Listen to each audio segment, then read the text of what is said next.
아시다시피 작년 2017년 정한 것이 450명의 동력자가 함께하는 교회입니다.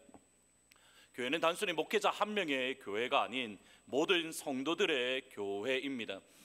평신도라는 단어는 하나님의 백성이라는 의미로 목회자 역시 평신도입니다. 목회자라고 해서 다른 어떤 계급이 아니라 목회자 역시 하나님의 백성, 하나님의 자녀이라고 말씀하고 있습니다.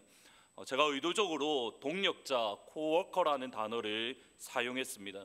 목회자와 성도가 서로 코워커가 되고 성도가 성도 간에 서로 동력자가 되고 나아가 하나님과 예수님과 우리 하트포드 제1장로교회가 서로 동력자가 되기를 바라는 마음이었습니다. 그리고 감사하게도 1년이 지난 오늘 되돌아보면 많은 성도님들이 동력자로서 서 있는 것을 보게 됩니다. 가장 기억에 남는 것이 작년 10월 31일에 할렐루야 나잇이 있었는데 2년 전부터 이렇게 부모님들이 같이 참여하기 시작하셨습니다. 게임도 준비해 주시고, 원래는 다과는 준비해 주셨는데 게임이나 이런 데는 참여를 안 하셨는데 2년 전부터는 부모님이 참여를 많이 하셨고, 또 특별히 작년에는 더 많은 이제는 아버지들까지, 어머니뿐만 아니라 아버지들까지 오셔서 같이 음식을 준비하시고 게임을 진행하시고 준비하시고 또 진행하는 것을 볼 때에 참 감사했던 한 해였습니다. 450명의 동력자는 단순히 2017년 한 해만에 국한되는 표가 아닙니다. 제가 목회자로서 목사로서 평생 사역하는 동안 제가 어느 자리 어느 곳에 있든지 상관없이 강조해야 될 주제가 450명의 동력자가 함께하는 교회입니다. 제 나름대로 지난 1년을 평가할 때에 이제 어느 정도 되었다, 더 많이 발전이 있어야 되겠지만 이제 450명의 동력자가 되었다라는 생각을 가지게 되었을 때에 그 다음에 우리 교회가 나아가야 될 방향 또는 목회 방향이 무엇인가라는 고민입니다. 이런저런 고민을 하는 가운데에 지난 여름 단기 선교 때 읽었던 한 책 제목이 떠올랐습니다. J.D. 그레이얼 목사님이 쓰신 담장을 넘는 크리스찬입니다. 담장을 넘는다라는 이 표현 자체가 대단히 풍성한 이미지였고, 그리고 우리 2018년도 우리 교회가 나아가야 될 방향임을 깨달았습니다. 그리고 정한 표가 담장 넘어 교회입니다. 이 표현은 요셉을 향한 축복 가운데, 오늘 읽으셨던 요셉을 향한 축복 가운데에 등장합니다. 요셉은 무성한 가지 곧 샘 곁에 무성한 가지라 그 가지가 담을 넘었도다. 요셉을 향한 야곱의 축복이 가지가 담을 넘었다입니다. 담을 넘는 가지는 샘 곁, 운물 곁에 심겨진 열매가 가득한 가지입니다. 영어 성경에 보시면 Joseph is a fruitful vine near a spring whose branches climb over a wall. fruitful이라는 단어가 사실은 히브리어에 보면 대단히 두 번 연속 강조되어 있는 것을 보게 됩니다. 이미 하나님께서 요셉에게 많은 축복을 부어 주셨습니다. 다른 그 어떤 형제들보다 하나님의 은혜를, 하나님의 복을 이미 더 충만하게 받았습니다. 본인만 이제 그 복을 누리는 것이 아니라 본인이 복을 받았기에 그 가지가 담을 넘는다라고, 앞으로 네가 이제 담을 넘어라라고, 야곱이 요셉을 축복할 때 너희가 이미 축복을 받았으니 너만 복을 받는 것이 아니라 이제 그 가지가 담을 넘으라라고 말하고 있습니다. 담을 넘는다라는 표현은 사실 두 가지로 이해할 수 있습니다. 오늘은 한 가지만 생각해 보려고 합니다. 가지가 담을 넘었다라는 의미는 우선 자신의 한계를 뛰어넘는, 내가 가지고 있는 바운더리를 뛰어넘는 신앙, 내가 가지고 있는 한계점을 넘어서는 신앙이라는 뜻입니다. 23절 말씀 같이 한번 읽어 보십니다.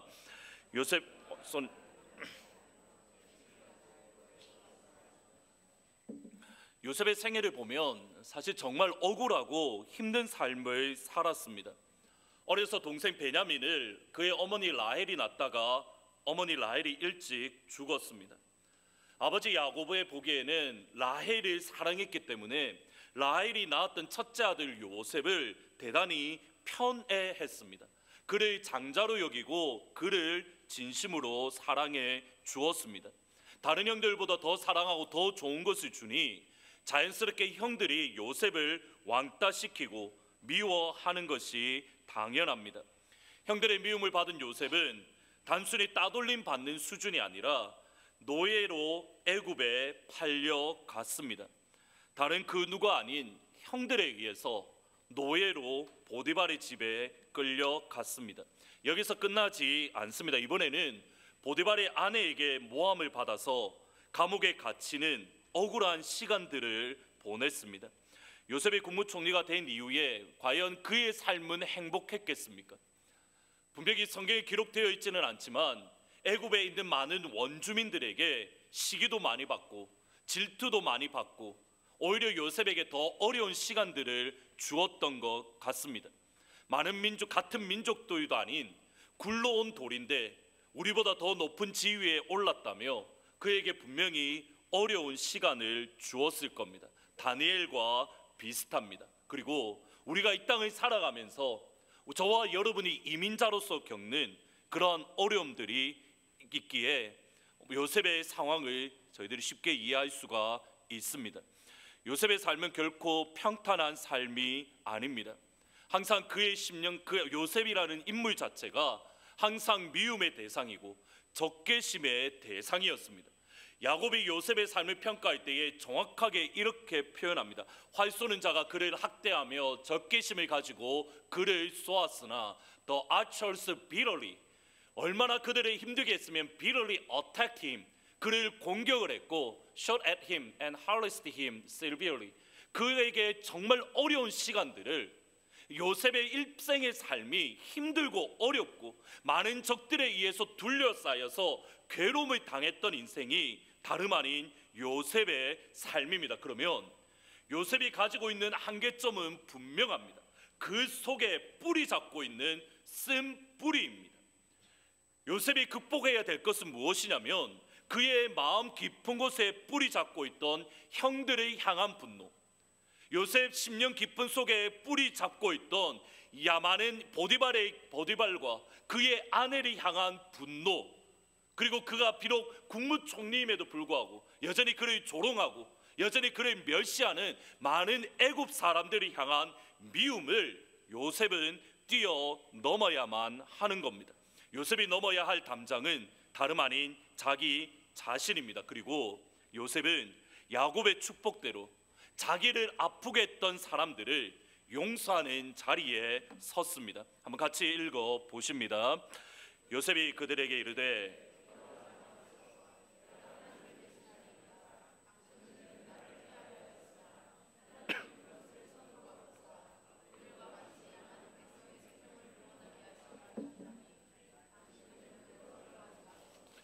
내가 당신들과 당신들의 자녀를 기르리이다 하고 그들의 간곡한 말로 위로하였더라.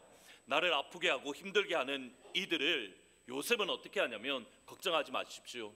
아버지가 있을 동안 내가 당신들을 용서하고 사랑하는 것이 아니라 아버지가 돌아가신 이후에도 내가 여전히 당신들을 섬길 것이고 당신들의 자녀의 자녀를 내가 공개할 것이라. 단순히 아버지 야곱이 살아있을 때만 용서한 척을 한 것이 아니라 그의 중심 깊은 곳에서 실제로 형들을 용서했고 당신들이 나를 보낸 게 아니라 하나님께서 계획이 있어서 나를 보내셨다라고 그 자신을 뛰어넘는 믿음을 보였습니다. 이것은 단순히 야곱 요셉에게만 드러나는 것이 아닙니다.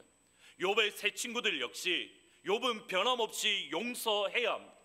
그를 가장 힘들게 하고 가장 낮아졌던 시간 가운데에 그를 비난하고 조롱하고 네가 죄를 지었으니 하나님이 너를 낮추셨다라고 말하는 그의 친구들을 향하여 욥은 마지막에 그들을 용서하고 그들을 위해서 하나님 앞에 중보하는 자리에 섰습니다.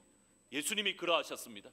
예수님이 향하여 당신이 하나님의 아들이거든 십자가에서 내려와 보라라고 예수님이 향하여 조롱하는, 예수님이 향하여 침을 뱉는, 예수님이 향하여 뺨을 때리는 그 사람들을 향해서 하나님 저들을 용서하십시오. 무엇을 하고 있는지 알지 못합니다. 단순히 용서하신 수준이 아니라 중보의 자리에 서셨습니다. 그리고 정확하게 스데반이 자기를 돌로 치는 이들을 향하여 이 죄를 그들에게 돌리지 마옵소서. 요셉을 비롯한 믿음의 선진들은 자기 자신을 뛰어넘어섰습니다. 이렇게 표현할 수 있습니다. 요셉은 자신의 한계점을 뛰어넘는 그의 믿음과 신앙이 한 단계 업그레이드 되었습니다. 이것이 담장을 넘는 교회의 모습입니다.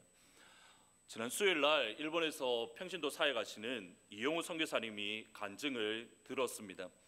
이영우 선교사님이 하시는 사역이 크게 두 가지인데, 하나는 일본 교회를 세우는 일들입니다. 이 부분에 있어서는 조금 이따 다른 시간에 조금 더 자세하게 말씀드리겠습니다. 현재 일본 교회가 복음화 비율이 0.5%인데 전 인구가 1억 3천만 명이라고 합니다. 그 중에 50만 명만 예수님을 믿는데 이것을 위해서 지금 열심히 헌신하고 계십니다. 제가 크게 도전을 받았던 것은 선교사님이 하고 있는 두 번째 사역입니다.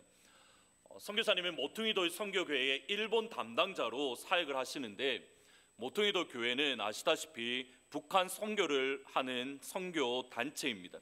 탈북하는 이들을 돕는 사역과 탈북을 하는 이들을 위해서 돈 헌금을 하고 그들이 북한을 탈출할 수 있도록 도와줄 뿐만 아니라 성경책을 만들어서 북한으로 보내시는 사역입니다. 지금 보시는 것이 실제로 모퉁이돌 교회에서 제작을 해서 북한으로 보내는 성경입니다. 보시면 글자가 대단히 작은데 이렇게 작게 만드시는 이유가 뭐냐면, 혹시라도 들키거든 이렇게 손에 잡고, 저는 손이 작아서 그런데 이렇게 잡고 숨기기 위해서 글자도 대단히 작게 만들 뿐만 아니라 물에 젖어도 어느 정도 견딜 수 있을 정도로 이 성경책을 만드십니다. 이 성경책을 만들어서 북한으로 지금 계속적으로 보내시는데, 이 한 권 만드는데 대략 미국 달러로 1달러 가량 듭니다. 지금까지 10만 권대, 제 기억에 맞다면 13만 권 정도 보냈으니까 대략 미화로 달러로 한 12만 불, 10만 불, 12만 불 가량 되는 것 같습니다. 제가 충격받은 게 이겁니다. 북한에 사역 선교하시는 목사님들이나 선교사님들 말씀을 들으면 성경책을 많이 반입한다라는 말씀을 많이 듣습니다. 성경책을 가져다가 북한 지하교회에 많이 준다라는 선교 보고를 끊임없이 듣습니다. 저는 어떤 생각을 했냐면, 북한에 성경책을 보내는 것이니 한국에 있는 교회나 또는 미국에 있는 한인 교회들이 성경책을 제작하라고 재정을 지원하는 줄 알았습니다. 물론 그런 교회가 있을 겁니다. 그런데 선교사님 표현에 의하면 이 성경책을 만들기 위해서 재정을 지원하는 곳이 어디냐면 일본 교회입니다. 뉴 라이프라는 디노미네이션, 새로운 디노미네이션이 있는데 그 교회에서 또는 일본인 개인이 헌금을 해서 재정을 보내어서 그 재정을 받으면 이 성경책을 만들고 이 성경책을 북한으로 보내는 사역을 이형우 선교사님이 하고 계십니다. 제가 이 말씀을 듣고 사실은 충격도 받았을 뿐만 아니라 하나님 앞에 회개했습니다. 일본이라는 교회는 어쩌면 그들이 가지고 있는 한계점을 뛰어넘은 것 같습니다. 우리와의 관계 속에서 있는 어려움들, 아픔들을 뛰어넘어서 북한을 향해서 그들의 사랑의 손을, 북한을 향해서 그들의 은혜의 손을 내밀고 있습니다. 그런데 저는 여전히 사실은 일본에 대해서 좋은 감정을 가지고 있지 않습니다. 역사를 통해서 우리가 많은 어려움을 겪고 있고, 여전히 일본의 몇 명의 극우파들이 독도가 자기네 땅이라고, 위안부는 우리가 한 게 아니라고 그런 거짓말을 하는 걸 볼 때마다 사실은 화가 납니다. 여전히 그들의 사랑의 대상보다는 그들의 미움의 대상이 저에게는 더 강한 것 같습니다. 몇 년 전에 쓰나미 피해와 핵발전 피해로 많은 어려움을 겪고 있었습니다. 분명히 외적으로는 기도해야 됩니다라고 말씀을 드렸지만 속 마음 다른 한켠에서는 우리를 어렵게 하더니, 우리를 힘들게 하더니 하나님이 당신을 책망하신 거라고, 하나님이 당신들을 벌하신 거라고 마음 한쪽에는 은근히 기뻤습니다. 마음 한쪽에는 은근히 그들이 힘들어하는데, 원자력 발전이 무너져서 모든 사람들이 어려움을 겪고 죽어가는 그 시간 가운데에, 먹을 것이 없어 힘들어하는 그 시간 가운데에 당신들이 하나님의 심판을 받았다라고 속으로 기뻐했던 모습을 보입니다. 이것이 저와 여러분, 우리 한국교회가 뛰어넘어야 될 한계점입니다. 일본 교회가 북한에 성경을 보냈다는 말씀에, 지금은 일본 교회가 어렵다 하더라도 하나님께서 반드시 일본 교회를 부흥시키실 겁니다. 그들이 가지고 있던 한계점을 뛰어넘으려고 몸부림치기에 하나님이 기뻐하시는 교회, 비록 그들이 0.5%밖에 안 되는 50만 명밖에 되지 아니하는 작은 교회라 하더라도 모든 사람들이 세대가 늙어서 이제는 연세가 많은 분들밖에 남지 않았다 하더라도 10년, 20년 후에 보십시오. 하나님께서 반드시 그들이 이 사역을 감당하면 하나님께서 반드시 부흥시켜 주실 줄 믿습니다. 이제 저와 여러분의 차례입니다. 일본 교회가 그들을 향하여 사랑의 손길을 내밀었다고 한다면 우리 안에 있는 미움들, 우리 안에 있는 불신의 담장들, 일본이 아니라 우리 교회 안에 있는 불신의 담장도 뛰어넘지 못한다면 과연 하나님께서 기뻐하시겠습니까? 올해 2018년 한 해 성도와 성도 간에 있는 불신의 담을 뛰어넘을 수 있기를 주님의 이름으로 축복합니다. 전도사님이 설교하셨듯이 부모님과 자녀 사이에 있는 바운더리가 예수의 이름으로 무너지기를 주님의 이름으로 축복합니다. 나아가 한인교회라는, 잘 들으셔야 됩니다, 한국교회라는 이 바운더리도 뛰어넘을 수 있기를 예수 그리스도의 이름으로 축복합니다. 우리는 한인교회가 아닙니다. 하트포드 제1장로교회입니다. 물론 메인 멤버가 한국 사람일지 몰라도 우리 교회에는 많은 믿음의 사람들이, 이곳에 사는 믿음의 사람들이 2018년도에 우리 교회에 오기를, 우리 교회가 하나님이 기뻐하시는 다민족 교회로 거듭나는 귀한 축복이 2018년도에 있기를 주님의 이름으로 소원합니다. 최근 뉴저지의 한 교회에 대해서 신문 기사를 읽었는데 대단히 큰 충격이 됐고 또 도전이 되었습니다. 뉴저지에 있는 필그림 교회입니다. 필그림 교회가 속한 교회는 PCUSA입니다. PCUSA 교단에서 사실은 몇 년 전에 동성애를 인정했습니다. 그래서 목사님들 중에 동성애 하시는 목사님도 사실은 임명되고 있습니다. 많은 한인 교회들이 이 결정에 불복해서 PCUSA를 떠나고 있습니다. 시간이 지났지만 이거는 꼭 강조드려야 됩니다. 우리 자녀들도 잘 들어야 됩니다. 동성애는 하나님이 싫어하시는 죄입니다. 성경에 의하면 죄입니다. 여기에 대해서 타협 없습니다. 성경이 그렇다면 그런 겁니다. 성경이 분명히 동성애에 대해서 죄라고 하기에 여기에 대해서 저희들 결코 타협하시면 안 됩니다. 동시에 그 다음에 잘 들으셔야 됩니다.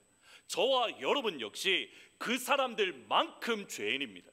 그 말은 그들이 우리 교회에 자유롭게 와서 예배 드릴 수 있도록, 우리가 뒤에서 거짓말하는 것만큼 그 사람들도 죄인이고, 하나님께서 그들의 동성애하는 것을 미워하는 것만큼 저와 여러분이 불의를 행하고 거짓말을 행하고 악한 생각을 하는 것 하나님이 똑같이 미워하십니다. 그러기에 그들이 교회에 나와 예배 드릴 수 있는 그러한 고향 같은 교회, 그들이 편하게 와서 예배 드릴 수 있는 그러한 우리 교회가 되어 주어야만 합니다.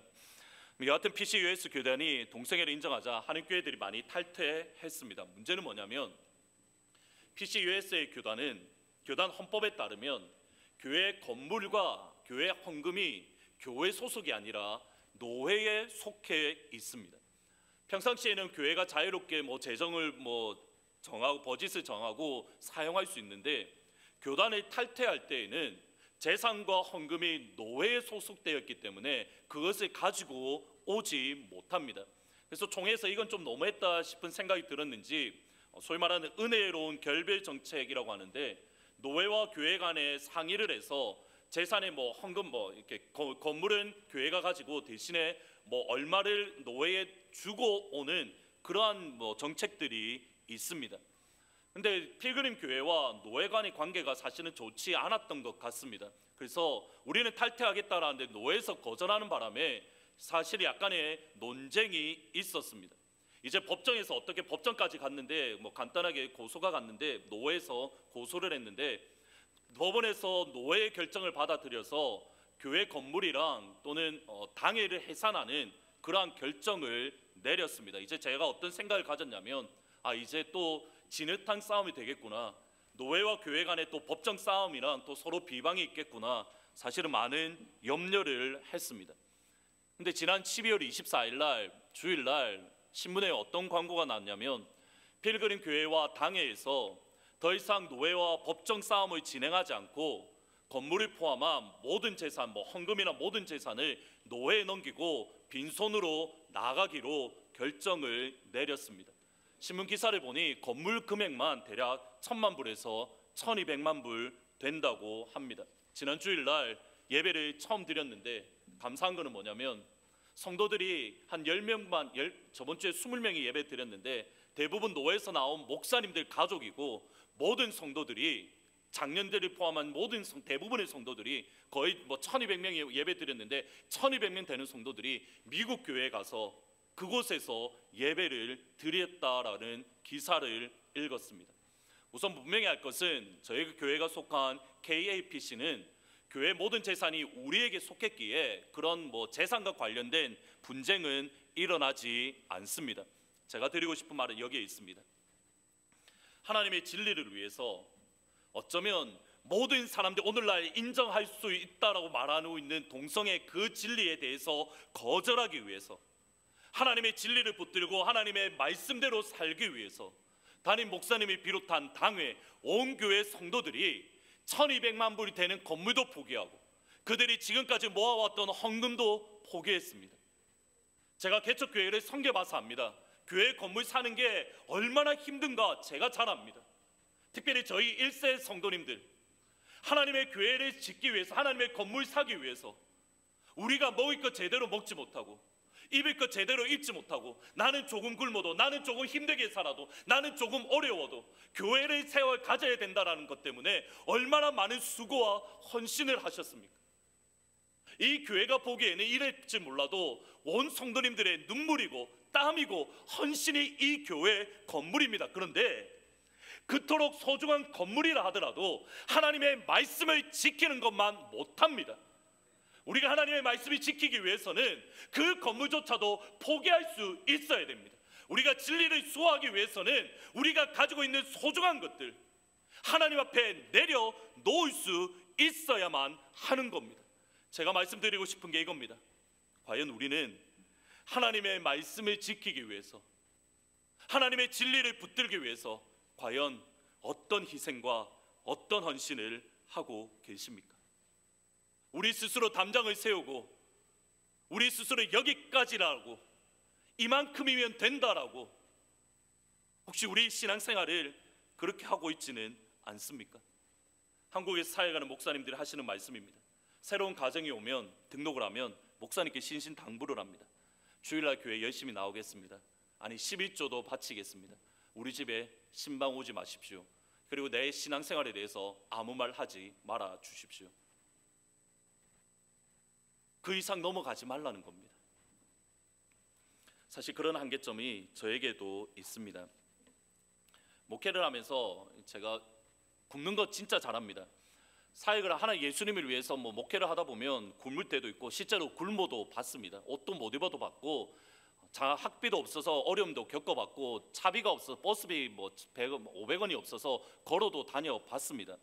저는 얼마든지 감당합니다. 그런데 저는 목회 때문에 그런 것들을 감당할 용의도 있고 지금도 감당할 수 있습니다. 근데 문제는 뭐냐면 저 때문에 저희 전도사님이 굶으면 저는 감당 못할 것 같습니다. 물론 저희 전도사님이 믿음이 있습니다. 저보다 더 믿음 좋습니다. 굶으라면 얼마든지 굶을 사람입니다. 그런데 저는 제가 굶겠는데, 제가 목회를 하는 것 때문에 저희 전도사님이나 만약에 하나님이 자녀를 주시면 그 자녀들이 굶는 것 저는 감당 못할 것 같습니다.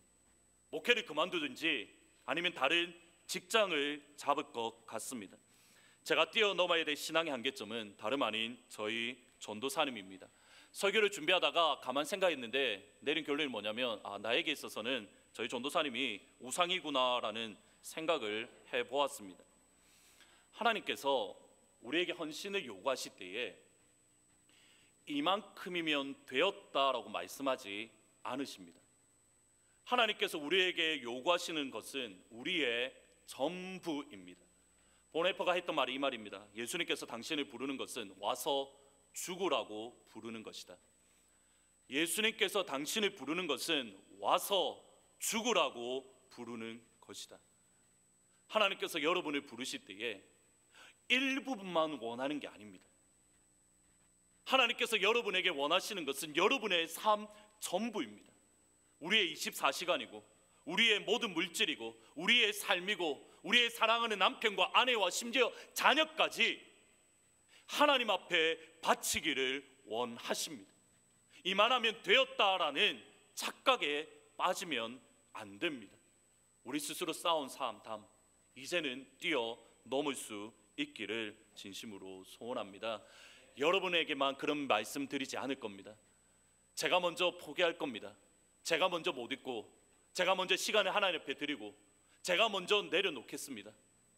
그때에 온 성도님들과 함께 저와 함께 같이 우리가 쌓아놓았던 신앙의 담, 이만하면 되었다라는 믿음의 담을 뛰어넘는 2018년 한 해가 되기를 주 예수 그리스도의 이름으로 축복합니다. 기도하십니다. 사랑하시는 주님, Dear Heavenly Father, thank you for this first Sunday of the year 2018. I pray that in year 2018, all walls between parents and sons and daughters be broken down. Parents will love their children deeper and bless them in the name of Jesus. I also pray that children will obey their parents as Jesus did. Fill us with your great love. 사랑하시는 주님, 부모님은 자녀를 사랑하되 예수님처럼 아버지께서 우리를 사랑하신 것처럼 사랑할 뿐만 아니라 우리 가운데 있는 모든 막힌 담들이 무너지는 역사를 2018년 한 해 경험할 수 있도록 축복하여 주옵소서. 예수님의 이름으로 기도합니다.